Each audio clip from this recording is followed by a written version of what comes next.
Hey there, this is Mike with another episode of the Halftime Mike podcast. Every week, we're going to dive into online marketing topics, tactics, trying to make it doable for you so that you can leave with actionable items from your halftime break here. I'm very excited this week to have with me Alex Houg. Alex, how you doing, man? I'm doing great. Thanks for having me. Hey, glad to have you here. Alex is the CEO of Blitz Metrics, which is now Portage, and Alex is going to talk about that. But our topic today then, as we go into it, is beyond Facebook reach, real business metrics. So with that, Alex, why don't you back me up a little bit and talk about this transition and what Portage is. So I'll share a bit about Portage. Portage is ultimately here to solve two problems. One, with businesses going from traditional marketing all the way to the new digital, and then those that are in digital, making sure that there are provable business results behind what they're doing and being able to measure that and see those and have frameworks and processes to actually execute and be successful in all of their marketing efforts. And then the second part is to help young people and students be able to work in their passion area, to be able to learn and get real world experience. And the way that we're doing that is through qualification and education, which we believe should be free. And then we match up these students with businesses in their passion area, because businesses come and work with us through the inbound marketing that we're doing by sharing articles. And that same thing is true for any of the students in our program.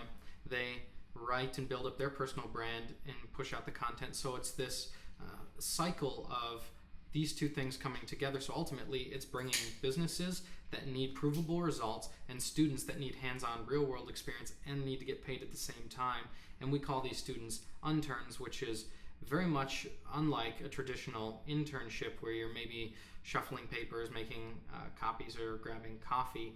This is building up real-world experience, working in their passion area, getting paid, and then instead of having to send out their resumes all over the place, they have businesses and brands come to them that want to work with them rather than just the traditional way of trying to get a job or even an internship. Yep.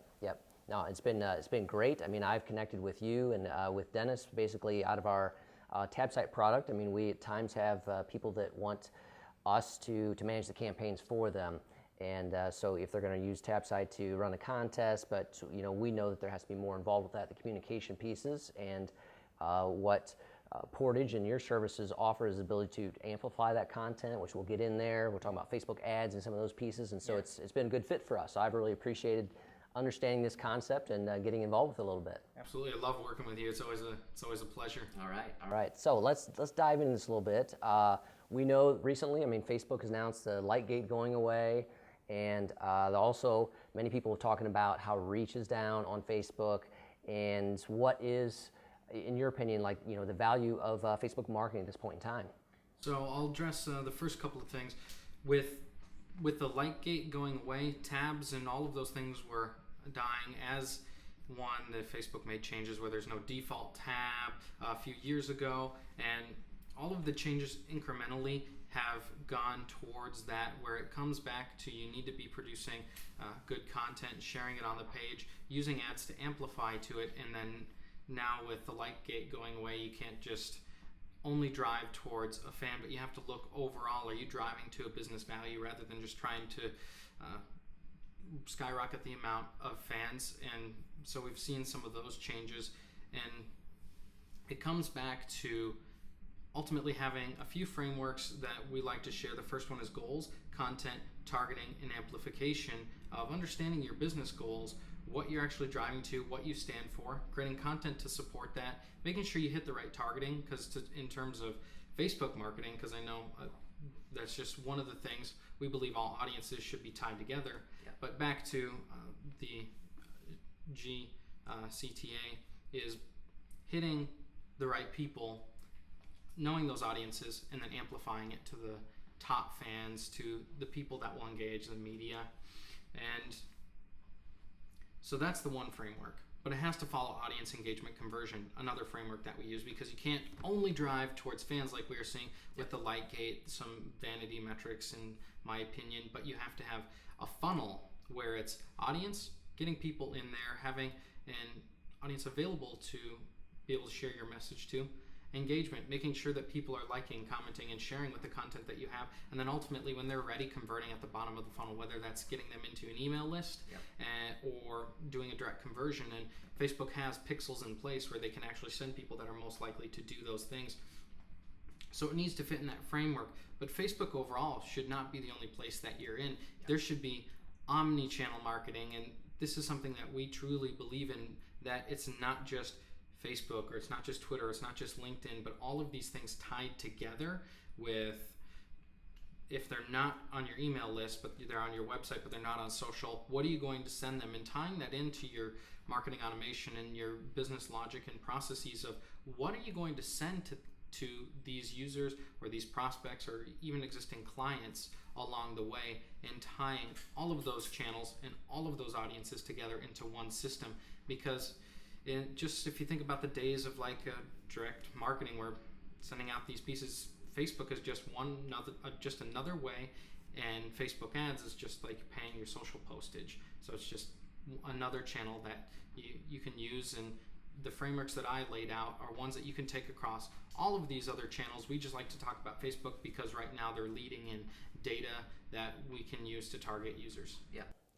No, I think that what's happening, even the force to move away from the light gate, is actually a positive thing. I know people some are concerned about that, but it forces them to do what we've been talking about, and that is thinking beyond just Facebook. Yeah, I mean, yes, it's an important avenue for them, but it can't be the whole. They have to think more holistically in their marketing and how these pieces work together, and just the value of a name and email address, and that you can't get from a like or a comment in a news feed, those types of pieces.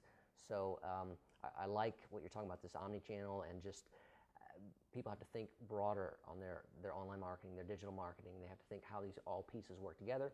Facebook is can be a key piece in that because of those metrics and how we can target people. So let's maybe dive into that a little bit more with Facebook marketing and some of the values, some of the opportunities to do just this. What are ways that you can use Facebook marketing, but yet thinking about it in this larger perspective of omni-channel and how all your online marketing fits together?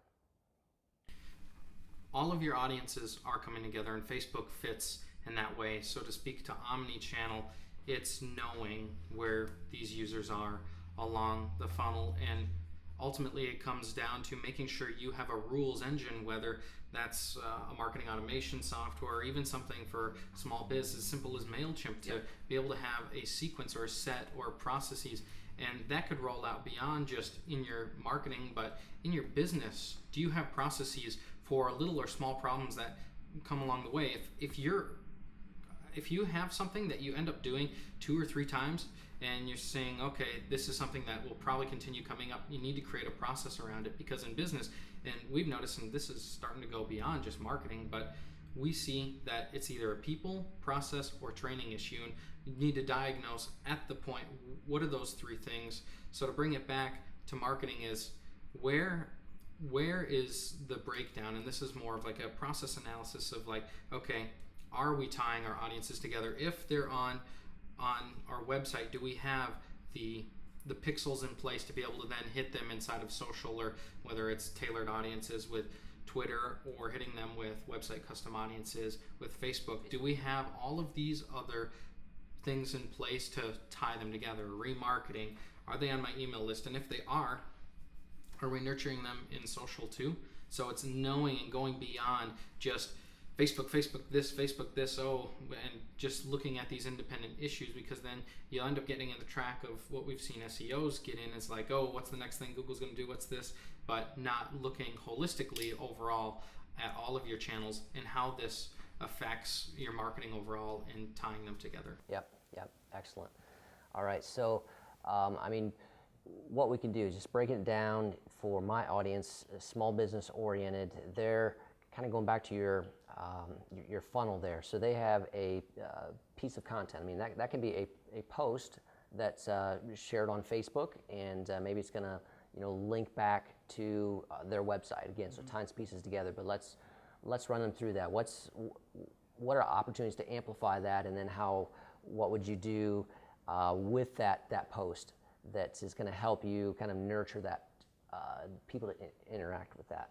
And for small biz, you can do simply $1 a day to be able to amplify to core existing fans, at least within Facebook, because in the ad platform you can target people that have come to your website, and that's huge. It's hitting people that have already shown or demonstrated interest by going to your website, or if you've identified top fans, being able to amplify to them. So if just simply $1 a day, you can hit a couple hundred core people.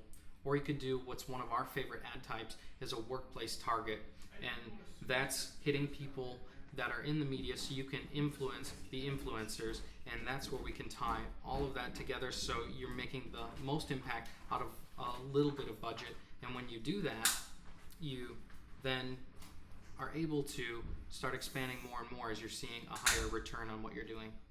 Yep. Okay. $1 a day with some targeted kind of Facebook ads and using people that have already visited your website to reach them with an ad on Facebook. Again, excellent. All right. So I know you also work with some larger brands. Maybe can you run us through an example that you've been working with and how that might work, and then we'll break it back down to a small business model again.